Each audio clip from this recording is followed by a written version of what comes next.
Hello everyone, this is Defense Politics Asia, and this is the situation report or the summary for the day of 1281 to 1282 for the 27th to the 28th of August. We're going to start off from the southern flank, southern front, and then we're going to go all the way to the northern front in an anti-clockwise direction today, because the shocking news, the Russian forces has replicated the Ukrainian naval drone. So they have launched a drone attack, naval drone. So it's like a boat, but packed with bombs, and they smash into the medium-sized Simferopol ship, the Ukrainian ship that is patrolling in the river system, the Danube River, and have allegedly destroyed it. So this is a shocking turn of event because this naval drone has or naval suicide drones has been a Ukrainian exclusive, and now the Russians have replicated it and actually used it successfully in the Black Sea, allegedly. So because it's the Danube River is basically linked to the Black Sea, I largely still put it as under the Black Sea. So basically I put it as a fighting report, and according to the Russian Defense Ministry, they have said that the medium recon ship has been sunk by a Russian high-speed uncrewed surface vehicle in the river Danube mouth. So this is a shocking turn of event, which means that whatever advantage that the Ukrainians think that they have in terms of the operations in the Black Sea have now diminished by quite a bit, which also means that if the Ukrainians try to launch any more vessels, in the future, naval vessels, or maybe cargo ships can all become targets of these naval drones.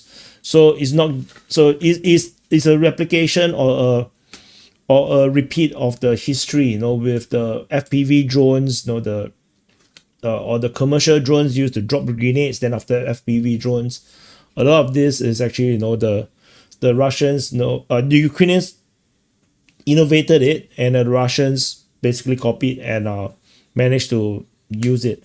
And the main concern right now will be, what is the production numbers for such a vehicle or such weaponry by the Russian side? Because if they have sufficient of this type of weaponry, it would pose a massive threat to the NATO navy, as particularly in the Baltic Sea.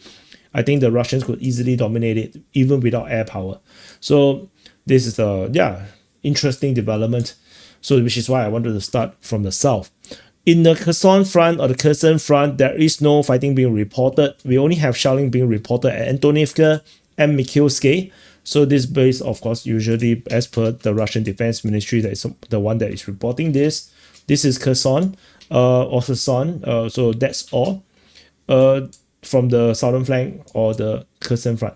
We move on to the Zaporizhzhia front.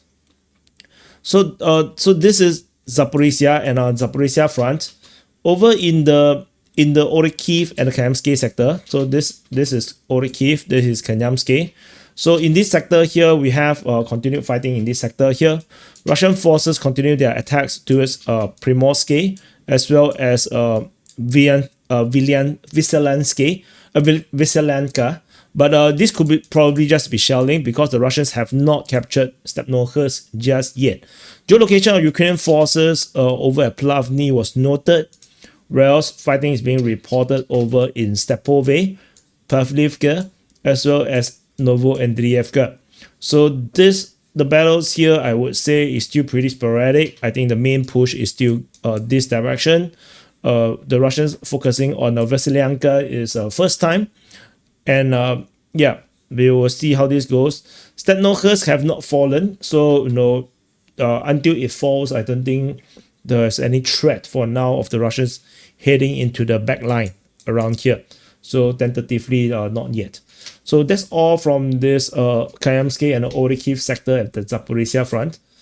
In the rear position, there is a geolocation of a drone attack on Ukrainian position at Novotroitsky. This is also reported by the Russian Defense Ministry on the 27th report. So it does reflect on this geolocated attack.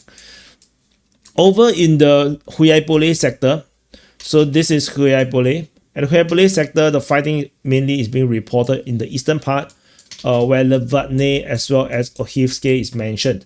Some frontline change is noted in the north of Ohivske, a very small one, so not particularly important. There is no mention of Petovka or Melanivka, so no idea what the hell is happening right here, right now. The Russian forces have conquered Melanivka, but Petovka is still under Ukrainian control. We move on to the Koma front. This is Koma, and so we need to zoom south first. So this is the southernmost flank of the Koma front. Fighting is reported at Komishuvakha, Zaporizhzhia, Berzove, Temerivka, as well as towards Novokhrihorivka, which is over here. The Russian forces have straightened the front line in the south of Temerivka. So I've noted this in the frontline changes report. And Ukrainian forces were geolocated at Tenove. So yeah, so that means we can confirm the Ukrainians are still in this sector here, holding the line of Novohiohivka.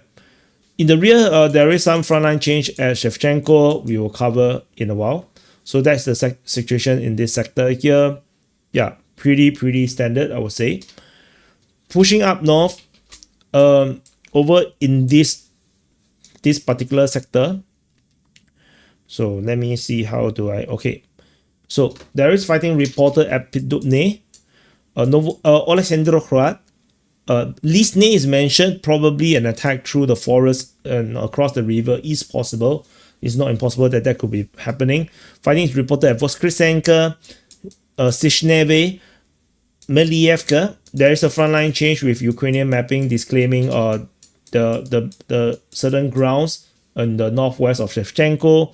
Komishuvakha, as mentioned just now. Fighting is reported at Vorone. And the Ukrainian mapping have updated that the Russians now have a presence in Novoselivka. In their mapping, they claim that the Russians attacked from Shifneve region. The gray zone is massive on the Ukrainian mapping, but if you believe in Russian reports, Russian Defense Ministry did capture, in their report, they have captured Shifneve. So an attack directly into Novoselivka is not like a surprising thing. It is pretty sensible. Shelling is reported in Veliko Mikhailivka, and shelling is reported at Sosnivka. So there's the current situation right here. Of course, the shocking thing is this Novoselivka situation. Zooming in, you can see this is the box that the Deep State UA has mapped, which don't make too much sense. Why particularly in this L shape, reverse L shape is beyond my understanding. And if we based on purely confirmed mapping, this looked like the Russians have teleported again. So the teleported Russians strikes again, and this time round at Novoselivka. But according to the gray zones, the Ukrainians claim that the Russians came from this direction in this way. Why they don't map the front line as captured? Yeah, it's a Ukrainian thing. So you'll get used to it. Don't worry. And happy birthday to you if your birthday today, just in case I forget. And yeah, press the like button and subscribe, of course. And we move on from this sector here to this north of Koma. So Lisne is here just now, as mentioned just now. Lisne, and fighting is reported at Pivdone, as mentioned earlier. Tolstoy, Zelene High, Andrievka Kletsove, also known as Iskra. Shelling is reported at Havri Gravilivka, Harilivka. Yeah, it takes a bit of practicing to pronounce the H, because it makes zero sense how the language is like this. The Russian one makes more easy sense. The Russian would have pronounced this as a Gorilovka, which is mixed, or Garilovka is just easier to pronounce. Harilivka is just weird, And fighting is reported at Ivanivka, which probably the Russians are attacking across the river. It's possible. And fighting is reported at Filia. So in the Filia region, there is still fighting being reported. So strategically, nothing have changed much in this sector. Gray zone is still pretty much the main situation around this sector here. A lot of unclear front line. So this has not changed. So we shall have to wait more for further information for this sector here. We move on to this Oleksievka region, or basically the far south of the Pokrov front. So Filievka, Filia, as mentioned just now, there's fighting. Fighting is also reported at Orikove as well as Novoukrainka. So this, I think, is just a static front line. Is a perfect place to force the Ukrainians to reinforce pointless places to fight for strategically unimportant grounds. So this front line, I think it makes perfect sense for the Russians to hold, so that the Ukrainians will just waste resources defending this pointless place, because this is utterly useless strategically right now. Unless the Ukrainians want to do massive counterattacks, which I don't think they have the capability. I think the defensive needs outweighs offensive potentials. We move on to the west of Pokrov front. So at this front line, we have fighting reported at Kotline, Udashne, Molodetsk, as well as Novomikhailivka. Geolocation of Ukrainian forces over here. This is armored car, so not super important. Russian forces have made some small progress in Udashne, taking a bit more control in the town, whereas Ukrainian mapping have given up some of their claims. So I should erase this so it's a bit clearer. So they previously, the Ukrainians claimed that they have successfully counterattacked in Kotline, but there was never any evidence to confirm that. And this time around, they have after months, they have now considered that this area here is under Russian control. I believe that nothing happened over there. They never had a successful counterattack. They just claimed that they did. Nothing happened, no evidence, and then now they have to backtrack on their claims of capture. So that's what I think is happening. So that's Kotline.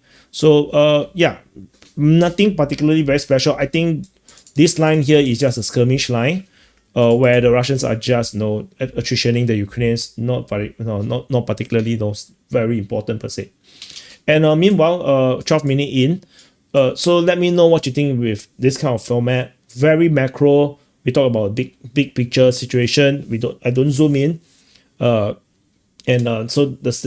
this format, let me know what you think. So and then we go into the twin city, the Pokrov Minohrad sector. So this is Pokrov, this is Minohrad, and together they are PM. So permanently, I don't know, I don't have a joke for this. So anyway, we have fighting reported at Pokrov. So at Pokrov, Vivrove, Russian Defense Ministry announced the capture of Leontovishki. The Leontovishki is known by another name by the Russians as Povoye Maya. They have so this, which is kind of it's called Povoye Maya. So it's not Leontovishki. That's a Ukrainian name. Geolocation of Ukrainian forces inside of Pokrov. This is a tank firing their position, which means that the Russians still have a position inside of Pokrov. Tentatively, it's still still in the fog of war, but looks like the front line or the Russian presence in that sector remains the same, largely in the middle of Pokrov.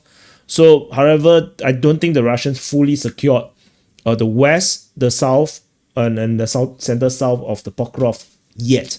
I think it's still pretty much of a fog of war right now. Everything is a confused situation.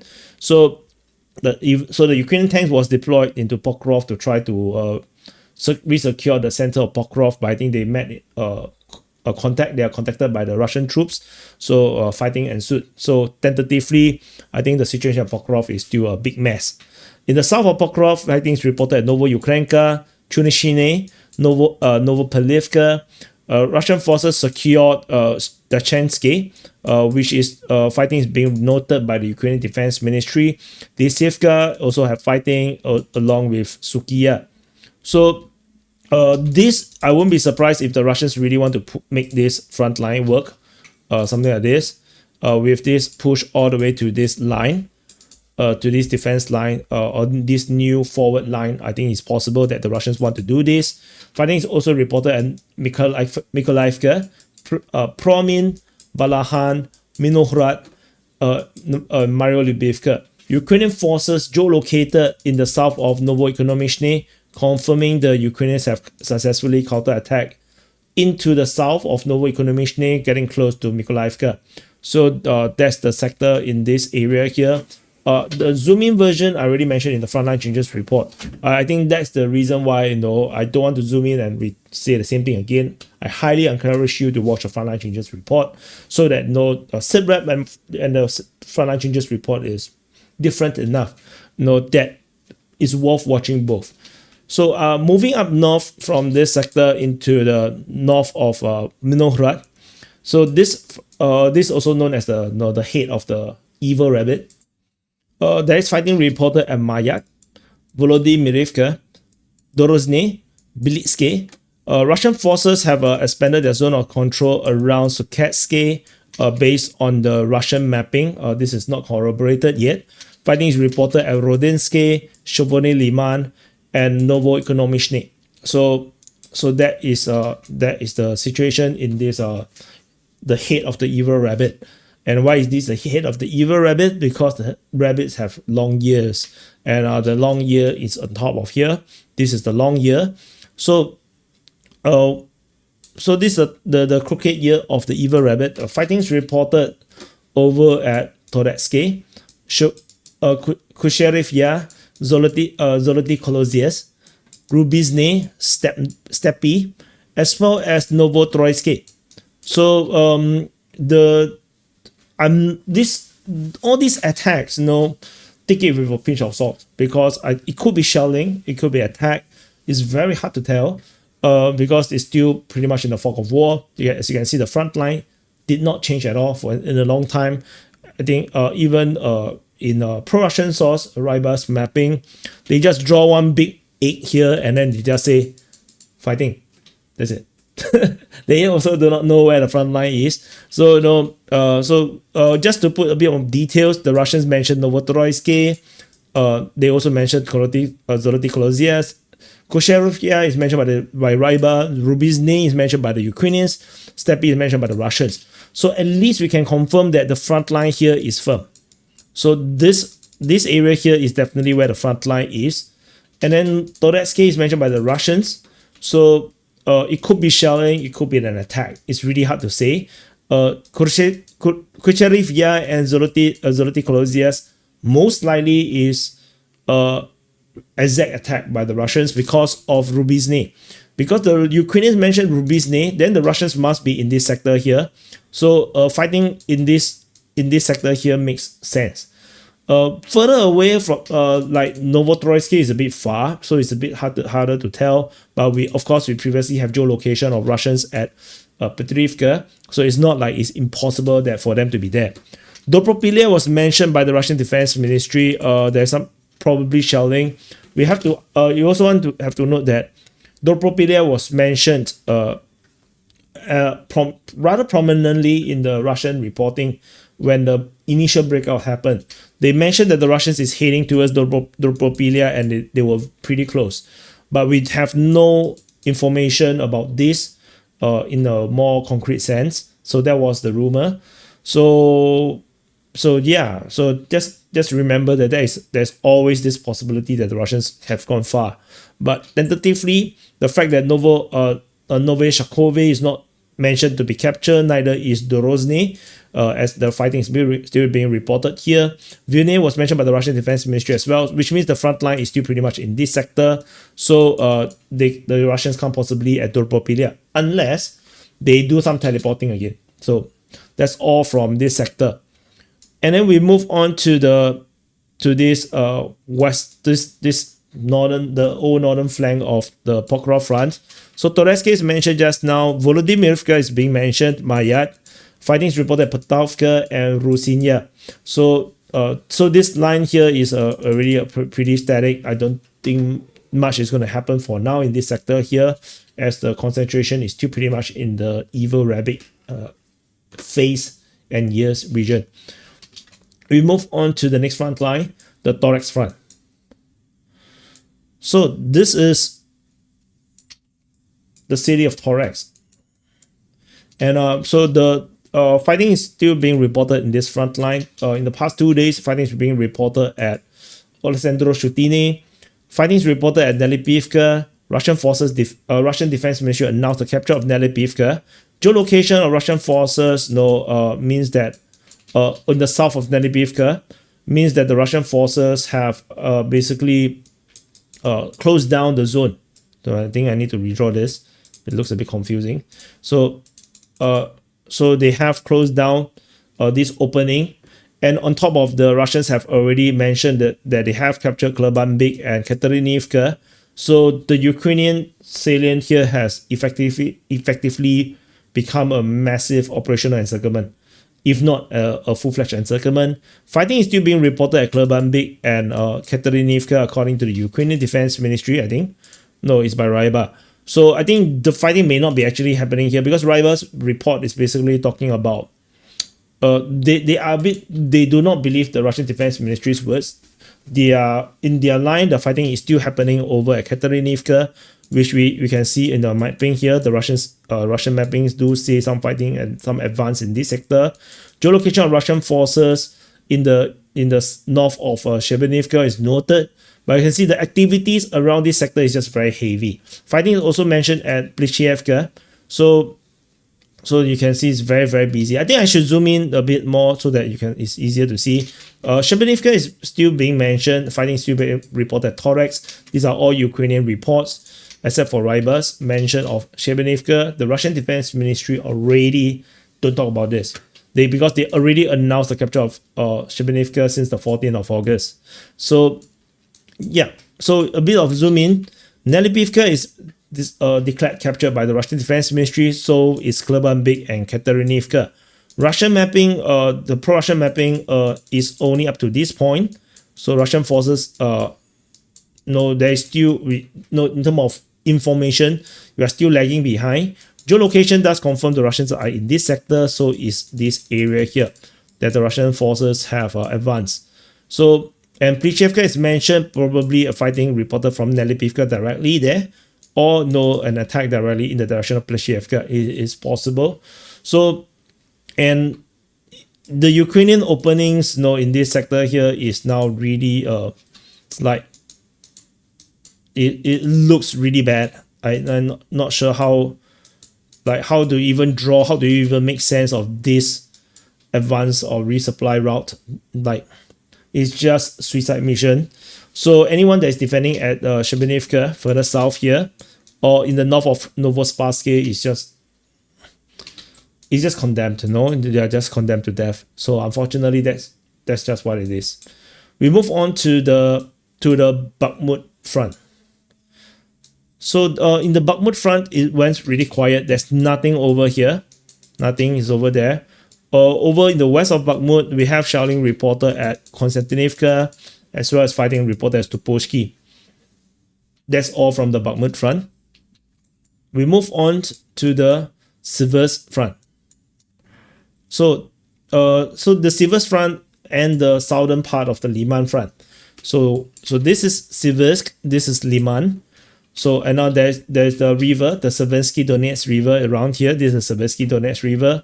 This area here is the Serebryansky Forestry. So Siversk, Lyman. So get some orientation in case this map is overwhelming for you. So fighting is reported at Fedorivka, Prezhny, Vimka, Siversk, Prihorivka, Serebryanka. Fighting is reported in the direction of Serebryanka and Dronivka in the Serebryansky Forestry. There's shelling reported at Zakidne. Fighting is reported towards Yampil, fighting at Torsky. And so that's the current strategic situation in the South Lyman Siversk front, the Lyman Siversk front. So I would say the strategic situation remains largely the same as per previous reports. Just important thing to note is the massive push by the Russian forces in this area here. So this is getting really bad. The Russians are pushing towards Srebrenica in the forest, as well as they are trying to close down everything, and they are attacking towards Dronivka, which is over here. Fighting also, the expansion of zone of control at Srebrenica and Vrikhodevka continues, as the Ukrainians seems to throw men into this salient here to block and protect Siversk, when Siversk is potentially attacked directly as well. So from Toretsk, the Russians are attacking towards Yampil already as well. So so you can see this entire sector here is getting really fragile. So and potentially from this sector here, Russians can attack Dronivka from the end, and if Yampil falls, so this is Yampil. If Yampil falls, then Russian forces will be able to cut off the road, the bridge over there coming from Lyman all the way to Zatkine, and which feeds into Siversk. So this road here is very vital. This is the two of the main roads that resupplies the Siversk front. So the Russian forces would definitely love to cut this off eventually. So that's all from the Lyman-Siversk front. Over in the moving up north, so this is the Oskil-Lyman front. So this Oskil-Lyman is further south here. So in this sector here, as mentioned, fighting is reported at Toretsk. There is some frontline changes into Zaporizhzhia with the Russian forces attacking Zaporizhzhia. The Battle of Zaporizhzhia currently is ongoing. And then there is some major updates of frontline in this sector here. In the main gist of it, we have fighting reported at Zaporizhzhia, frontline change in the south of it, pushing towards Stavki. Around Shandry Holove, Russian forces also have made some huge advance with fighting reported at Zelina Dolena, Shandry Holove, Darilove, shelling reported at Drobisheve. Russian forces straightened the front line at Serine, fighting reported at Kharkiv, Novi Maya, Kharkivka, as well as counterattack into the Novomikhailivka. So this sector here is also very activated. The Lyman front, the macro, the bigger Lyman front, the macro Lyman front is definitely super activated right now. So if we zoom in here is a bit more interesting. So Zaporizhzhia itself, Russian forces has put its finger in. This finger basically went into the south of Zaporizhzhia, and this put into question if the Ukrainians are still at Zaporizhzhia or not, because this front line looks really weird, and potentially it is pincerable as well. So Zaporizhzhia might be already under Russian control. Russians did already announce the capture since the 16th of August, so it's not like a surprise if it's exactly what it is that the Russians have captured it. West of these positions is even more shocking. So huge chunk of the territory is claimed to be fallen. This is claimed by the Russian claim. I think I need to map in the Ukrainian, because this is a claim, this is a capture. So give me a second, let me map this in. Okay, I've updated the map, so it's a bit clearer right now. So this bigger chunk here, this is a Russian claim. So the Russians claim that the Russian mapping, Ryber, claim that the Russians have captured all of these grounds.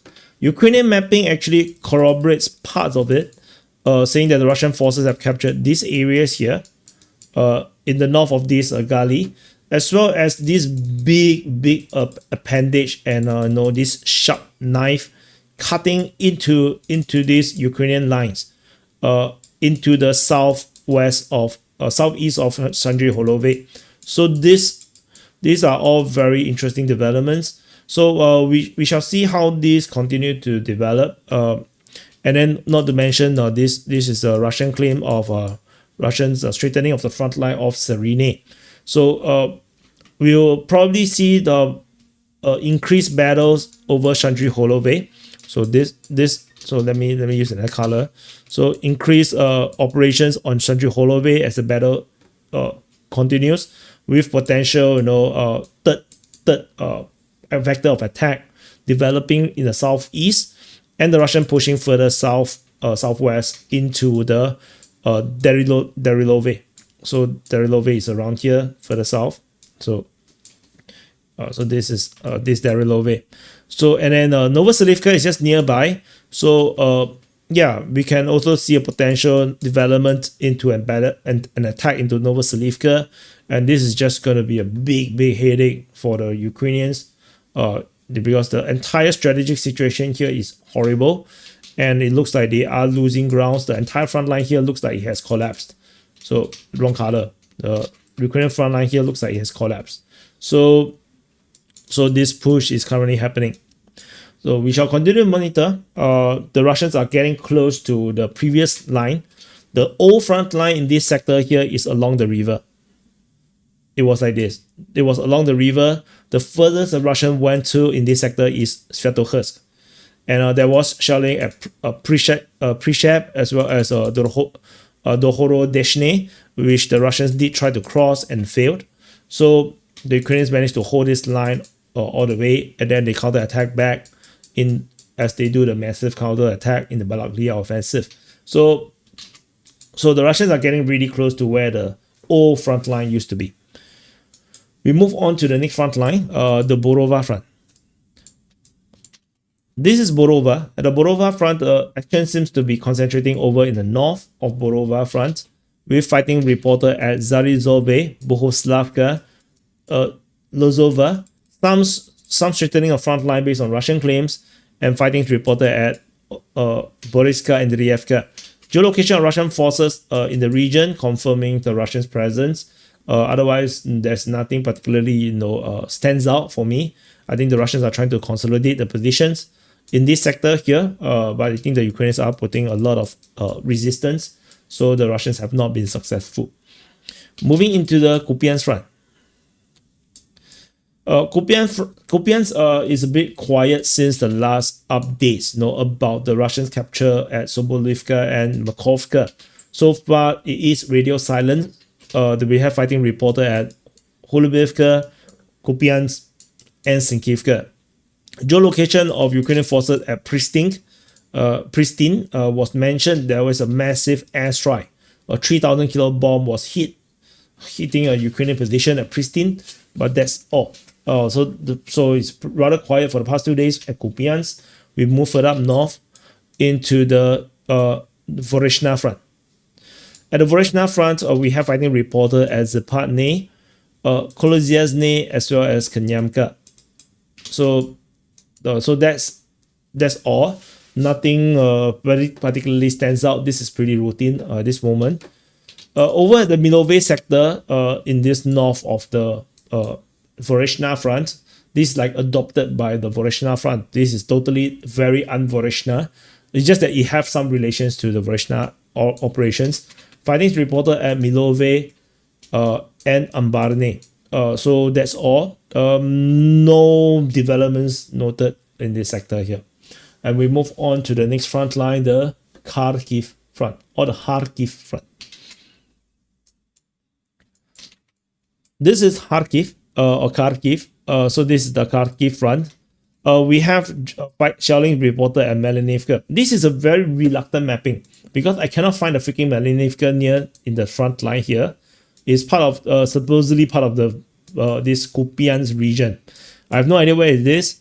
Maybe it's this. So just take it with a pinch of salt. Over in the wider Kharkiv front, we have fighting reported at Zaporizhzhia, Klipoke, as well as Ivashki.